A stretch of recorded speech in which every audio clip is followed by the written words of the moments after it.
Welcome to IndyStar.com. I'm Curt Cavin along with Justin Wilson in Gasoline Alley. It's a busy day today. Friday is Fast Friday. I'm not sure when we started calling it Fast Friday, but it is Fast Friday, and you need to be fast. Everybody needs to be fast. A lot of activity here in the garage area. We'll talk about that in just a minute with Philip D. Wilson. We'll go through some questions that we've gotten on IndyStar.com. But this segment right here is for Justin Wilson to talk about what today is like. How much activity it builds through the day. What do you expect? Well, obviously the biggest change comes today when we get the extra power. So they're going to up the boost pressure, we get a little bit more power.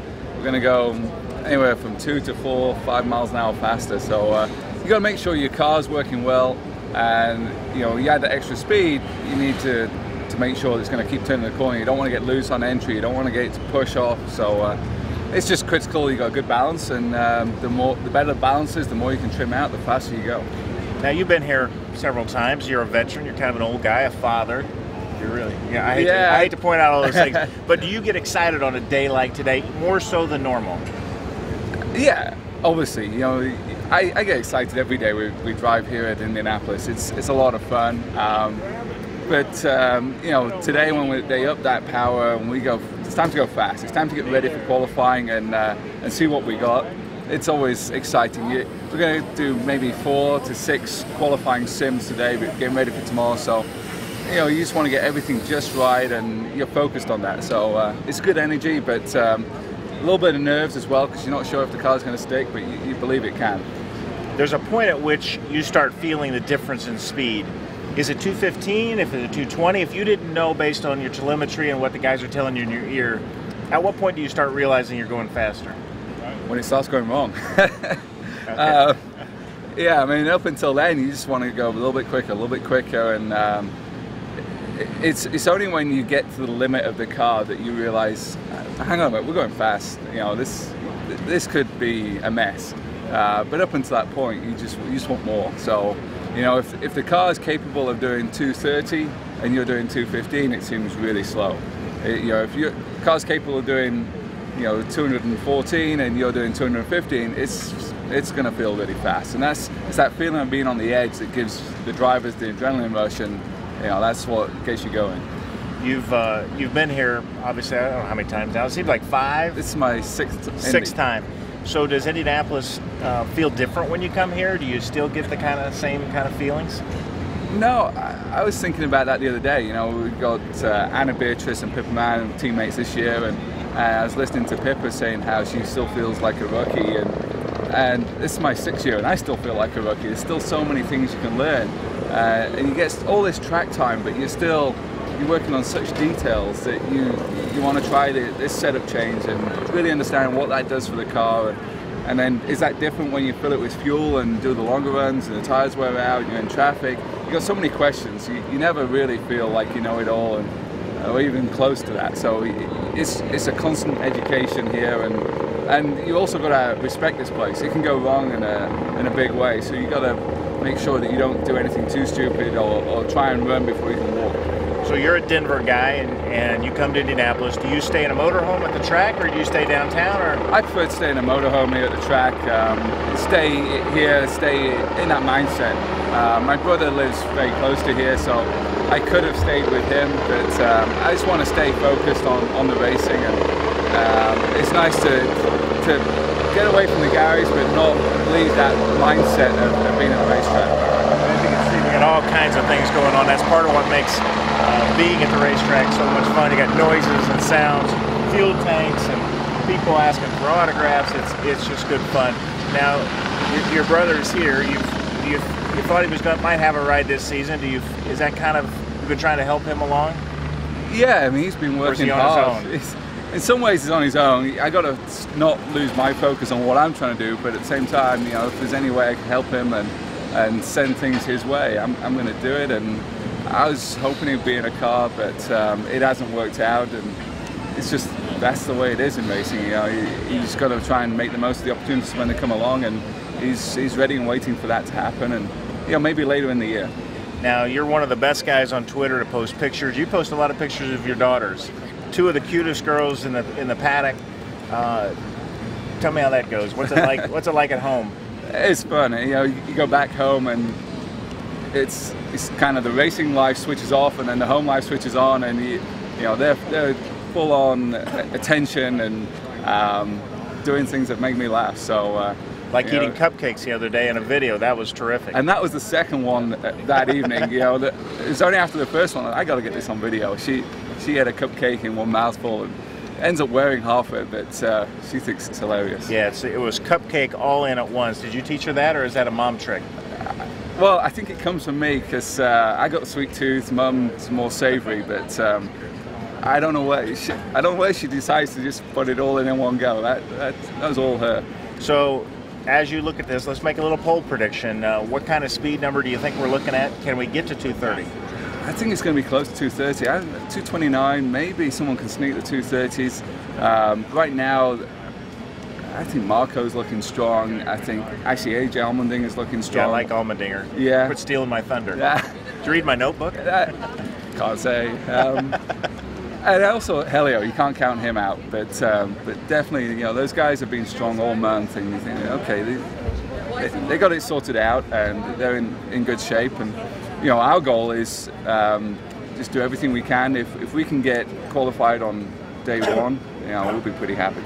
Well, this is Justin Wilson. He is writing my story for me, apparently, giving me all the details, little insights about pole qualifying. Justin, good to see you. Have a good day and a good weekend, and we're going to continue this, but you can escape to your legions of fans that have gathered here. So thanks very much. Thanks. We'll talk soon. Guys. So we'll bring in Philip B. Wilson. Another Wilson. That's true. We got two, and you got different Twitter handles. Not as tall. You know, I think that was the first time we've interviewed these. We've had these every day at 11 o'clock. The first time the driver's been taller than I am. So normally we have to back up. A little secret, I usually try to stand behind the driver a little bit so it doesn't look like I'm so much taller than he is. Let's go to the questions that I've been getting at IndyStar.com. Dave from Johnson City talks about the difference between Dario and Elio going for 4, and whether or not Elio's lack of a championship should factor into all this. He doesn't care. He wants to win the Indy 500, and he was in a press conference today saying as much. And I think the thing you got to remember is that every Indy 500 is the same in that everybody wants it. Whether you've got one, whether you've got none, whether you got 3. So it's going to be a whole new start to finish. If you go with your pick, Elio or Dario, who's the first to get to 4? I think Dario, because he's been rolling lately, and I was about ready to say, when's the last time Elio won? It seems like it feels like it's been a while. What, it was only 2008? 2009. 2009, so it wasn't that long ago. But Dario has taken this place by storm so much lately, and even when he hasn't won, I think we've kept this eye on him all the time. But, you know, I guess right now we'd say Dario, and you wouldn't, like you said, you wouldn't count either one of them out. Yeah, I'd probably go with Dario in that he's won 3 of the last 6. But Elio is just so strong. Team Penske puts so much emphasis on this. Not that Ganassi doesn't. It certainly does. But for this month of May, Elio's not thinking championship. Although he's right there in the hunt. He's got probably his best shot at a title. Dario down quite a ways. I believe he's about 14th, 15th, something like that in the championship chase. He may not quite be that low, but he's had a bad start to this season. Steve in Noblesville asked the question, if you're going to a points race. I forgot the question. That's all right. We got more. Jim and let me think about that just a minute. Jim in Indianapolis asked the question, and this is based off the fact that I listed 12 guys today that could win the pole. It included a few guys that you wouldn't have thought of, Kanan maybe, and he asked why not Sato up ahead of that group. How high would you put Takuma at this point? No, I'm with you on that. I might talk to Larry Foyt, and I talked to AJ a little bit. You've talked to them this week too. They're a little down, maybe 2-3 mile an hour off. And I think even with the boost today, which I need you to explain to me and everybody else about the boost, how much that'll change things. But I think it's relative. There's still going to be 2 or 3 behind people. Yeah. So I think you're right. He might be right outside that 12. You think? Maybe. Yeah, I'd have him in the 10 to 15 range. I agree with that. And we're not knocking him. I mean, come race day, we're talking about fractions of seconds here, but I think you're right. I think it's a good spot for him. The boost situation is the 2 engine manufacturers are able. They don't take their wrenches or do anything different to the engines. It's a programming thing that they can do. They do on the computers and set the boost level higher it should increase things about 3 to 4 miles an hour. This is about 40 more horsepower, and it goes into effect today for practice. It'll be through qualifying. When a car is completed its qualifying run and it's done at the end of the session, that's when the things are dialed back. That's why we're thinking, even though they run 225s with these race setups, now with the boost, you ask the question, everybody's wondering 230 or not. That's, right. You know, on qualifying day when they're all trimmed out, cars are light, just only bit of fuel that they need to go and make through 4 laps of qualifying, can they get 230 average? Well, today is Fast Friday, and so we're going to see those increased speeds. We're also going to see increased crowds today. We're going to see, it's been a little slow, I think, this week. I think yesterday's forecast was a little iffy. Yep. 50% rain didn't happen. That's why we're sports guys, not weather guys. We need their job. Yeah, it's supposed to rain today, and you said before we started, it looks nice right now. It's supposed to rain today and tomorrow, so I hope it just keeps going the opposite. Yeah, so we've got lots of action here today, a lot of people to mingle with and see in the garage area. It's a great time to be at Indianapolis Motor Speedway. IndyStar.com, your place to check things. Phil's going to walk around a little bit, give you a little bit, and maybe even head back where all the teams keep their goodies, which is back what I call the NASCAR part of this garage. Yeah. It's back behind. Perhaps you'll get a chance to see that. Phil, good to see you, and we'll see you upstairs working. Hi, boss. Bob Scheer on the other side of the camera doing the real work. Don't do that, Bob. That's not your best side. Yeah. So you guys have fun. All right, I'll see you again. We'll get tomorrow at 10 a.m. is our IndyStar live video. All right, thanks. Let's go walkabout, Bob. How long do we have, do you think? Okay, let's go walkabout. As you know, we're in Gasoline Alley. And you're going to hear noises everywhere, from helicopters to car engines firing. We got lucky there, I think, Bob, because one of those goes off and you can't hear anything. All of a sudden, it's just not good. But we are towards the back of Gasoline Alley. You see well, not gas tanks, but the ethanol tanks right here that we're walking by. They line those up. Here's a site that nobody really thinks about, the gas station or the ethanol station, right in the back of Gasoline Alley. Not your average fueling station. You'll see them loading up there. As the saying goes here in Indianapolis in the month of May, or the 2 weeks of May, I love the smell of ethanol in the morning. That's a knockoff of the Robert Duvall line from Apocalypse Now. I love the smell of napalm in the morning.